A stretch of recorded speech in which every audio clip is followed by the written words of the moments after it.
at why you discount the future when doing cost-benefit analysis. Would you rather receive $100 today or $100 in 10 years? I'll tell you what you want before you answer.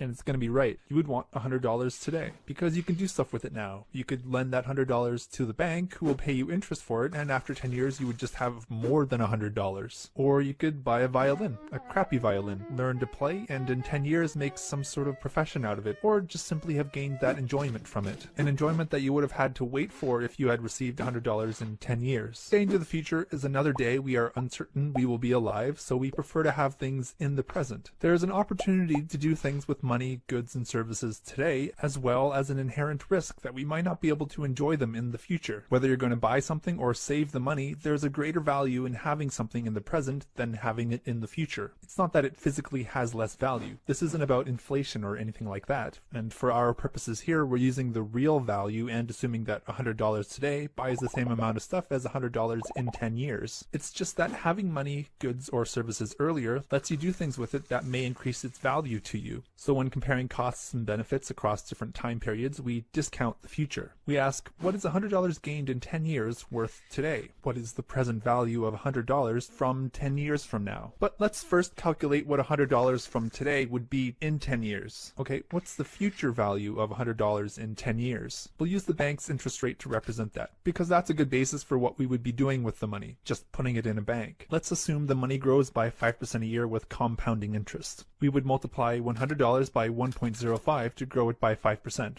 1 to account for the money we already had that we'll get back, and 0.05 to account for the interest we'll earn. Okay? Then we take that $105 and multiply it by 1.05 again for the next year. Then we do that 8 more times. Or we could have just written it like this, taking the 1 plus the interest rate to the power of 10, since we're just multiplying it by the interest rate for 10 years. So $100 after 10 years of interest is $162.89. The future value of $100 from today in 10 years is $162.89. Back to that first hypothetical situation, this is how much we would expect to receive if we were to give up $100 today. We would want at least $162.89 in 10 years' time, because if we got $100 today, we could make it into that much by lending it out for 10 years. So if the question were, would you rather receive $100 today or $162.89 in 10 years, since these are basically equivalent, you should have no preference. To do it the other way, to determine the present value, we just divide by 1 plus the interest rate. So if we were to get $100 in 10 years, what is the present value of that $100? Take 100, divide by 1.05 10 times, or 1.05 to the power of 10, and we get $61.39. The present value of $100 received 10 years from now is $61.39. This is the amount of money that if we put it into the bank for 10 years, it would become $100. So if you were asked, would you rather receive $61.39 today or $100 in 10 years, these are also basically equivalent and you should have no preference. This works for costs too. Would you rather pay $100 today or $100 in 10 years? Well, let's look. If we pay $100 today, we would be out $100. But what's the present value of $100 costs in 10 years? It's the same calculation. 100 divided by 1.05 to the power of 10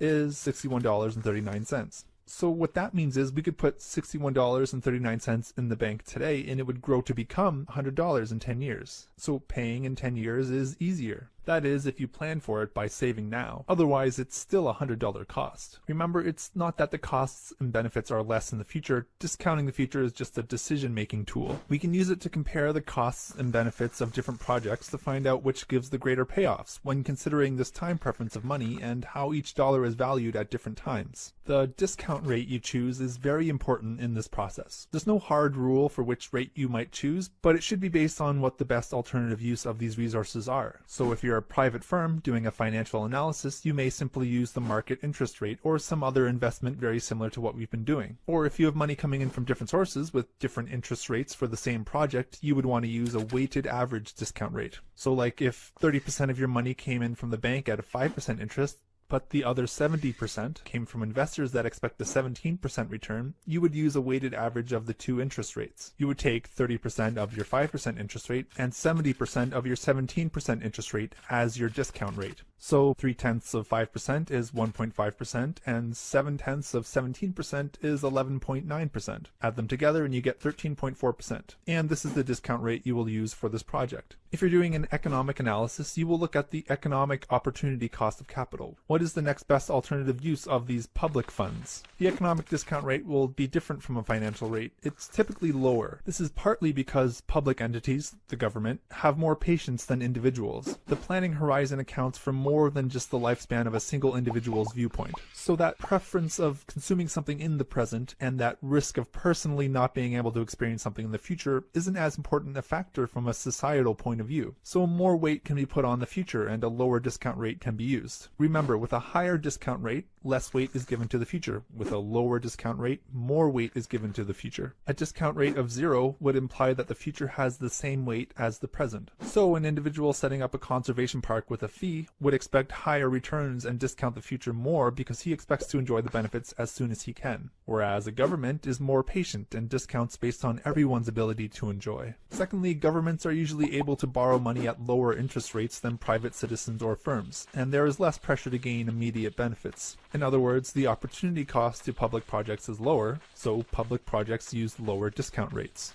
In situations where the market is very unstable or there is political unrest, you might have to use a higher discount rate. For example, if you're going to invest in a forestry project in a place where there's an insurgency and slash and burn farming nearby, you're going to want a bigger return from the forest to offset the fact that this whole thing might burn down before you can harvest it, or it might be appropriated by rebels and it's not yours anymore. If the bank or investors feel this is a risky investment, they will expect a higher return, and the discount rate must be higher to account for this. Contrasted to that, you'll accept a lower discount rate from a forest somewhere peaceful, and maybe with a big forest firefighting team. You'll use a smaller discount rate because you're more certain your investment will pay off. You'll apply a higher discount rate to the payoffs from a risky investment than from the sure thing.